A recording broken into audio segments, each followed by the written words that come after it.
Hello, I'm Aaron from 38535A, and this is the first part of our video series where I'm going to be going over our programming from start to finish. And the first part I'm going to be going over is our build system and language, and then going over one of our libraries. And going over one of our libraries in depth, and then just basically talking about the other ones that I used. So, the build system and language that we decided to use for this year. For my entire robotics experience, I've used C++, so that continued into this year. With one thing being different is that at Worlds last year, or at Worlds 2 years ago in high stakes, and then going into this year, I also wanted to use pros. In my personal opinion, I would think that VS Code's actually a better development platform in terms of like compile time and complexity. But pros offered third-party libraries, and they had a lot of stuff developed, like lemlib, for example, a lot of templates that were available. So I really wanted to take advantage of that, which is why I decided to go with pros. Um, and that, yeah, that's just the gist of it. Yeah, there are other languages that are actually pretty applicable to robotics. One of the things I saw recently was that there was a Rust. You could use it through something called Vexide, and I think that actually would be a relatively good alternative. Especially if there's something like lemlib or something like it available. So if you find that applicable to you, I would definitely suggest using it. I'm just saying that personally, we ended up using Pro C++ because it's really, really widely used, widely supported, and highly tested. So the next thing I'm going to be going over in this video are the libraries that we used. So the three main libraries that we use are templates. I think theoretically it is a library because it's statically linked to whatever project that you're using. So I would like to call it a library. Easy template is technically a template, but lemlib isn't a template in of itself because that's not how it's linked to your project. Okay, so it's like tangent over. Um, so we used a custom version of lemlib that I made some modifications to, a library called Titan Select, which I created. It's an autonomous selector. It's going to have its own video, and then Titan Reset. So it's a distance sensor reset implementation, basically, that's triangulating your location on the field using distance sensors. And I created that as a library since it would be more modular and other teams could use it. And another thing I added Titan Reset was this location recording capability, and then a Python script that could go in and analyze that location recording in a graphical way. So the one thing I wanted to go over in this video specifically was our custom version of lemlib, since it has some relatively minor changes, but I think they were mostly made because I really wanted to use them, and it helped me fix some issues and get a good programming skill score. So the first thing I want to be going over is the scaling IMU subclass that I created. So the reason I did this is because every inertial sensor that Vex creates has some sort of offset issue where if you spin it 360 degrees, it'll actually report under or over report. So what you need to do is you need to implement a scale to your IMU so that it returns accurate readings no matter how much you turn. And I really figured this out because during our skills runs, what would happen is that it would accumulate a lot of error over time, and that would cause the entire coordinate plane to shift, and the robot would try to start strafing around the field, and that was really odd behavior. And I looked at the location logs, and I realized that it didn't understand what its real heading was. So I added this as a way to fix that and make autons a lot more consistent. I think this is actually a page in the easy template documentation, but this isn't that widely known, so I wanted to add it. So this is the first reason why I made the custom version of lemlib, was to implement this functionality so that it could be fixed.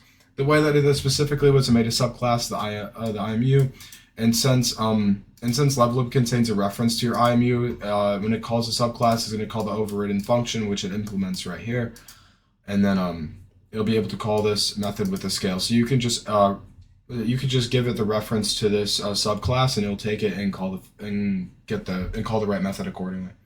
The second change that I made was for every single movement type, there is a way to do actions and implement custom logic before the movement ends. And the way that you do that is called distance travel tuning. So essentially what you're doing is you're using this function that lemlib provides called distance traveled, and it would basically be like, okay, the robots move this amount, and then I can do this. So for example, if you were approaching the match loader, you wanted to put your match loader down beforehand, you would have a certain distance traveled, send it down. So it would send it down in between distance where you won't hit the long goal and you'll go to the match loader.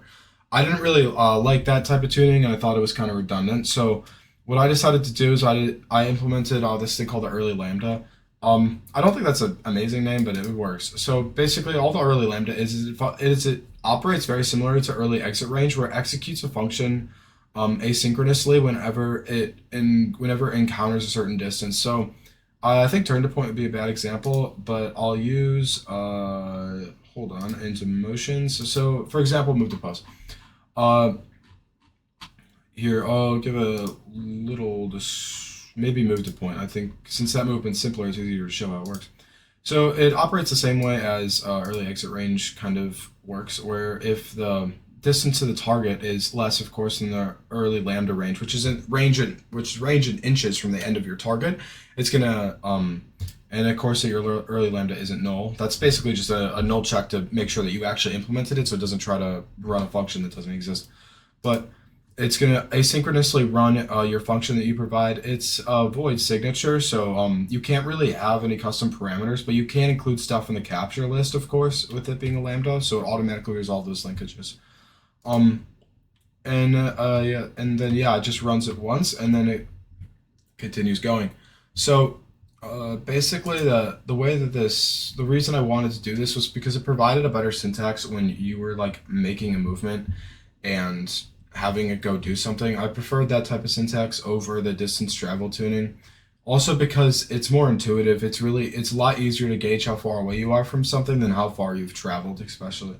So I just found it's more intuitive and better way. It also provides leniency since maybe your robot has a really quick movement. It's not able to hit the target specifically, but you still want something to happen. The distance traveled might be different, but the distance from the target might be a better thing to measure off of, and especially since that's more standard in comparison to other methods that it has.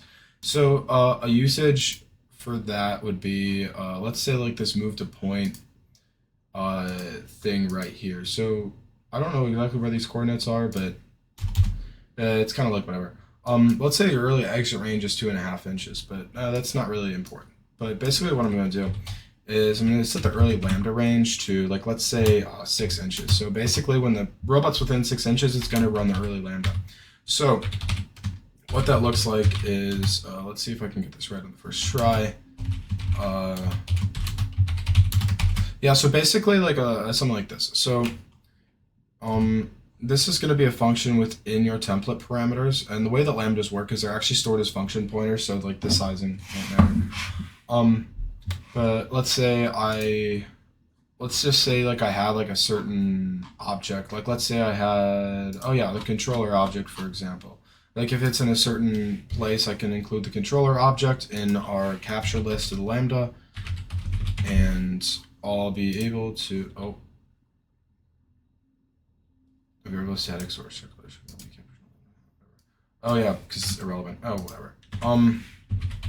Anyways, let's say I wanted to basically like rumble the controller. I could do that. Yeah.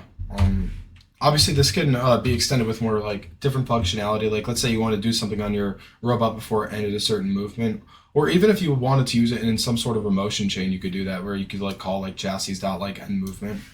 I think this would also be useful in conditional autonomous routines.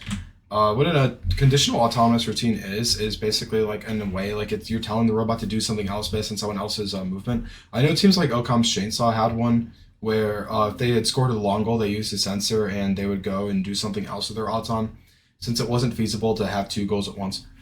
But yeah, you could probably do something like motion chaining with this functionality, which I also plan to implement, but never really got the time to do.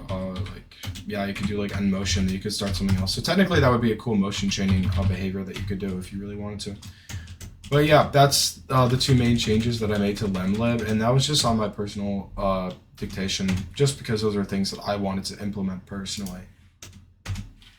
So yeah, that concludes the first video in this video series of our programming, and yeah, there is more to come. Of course, I'm going to go over our hardware next and class design, and then for Titan Select and Titan Reset, they're going to have their own videos, which are also going to be linked in the playlist. So yeah.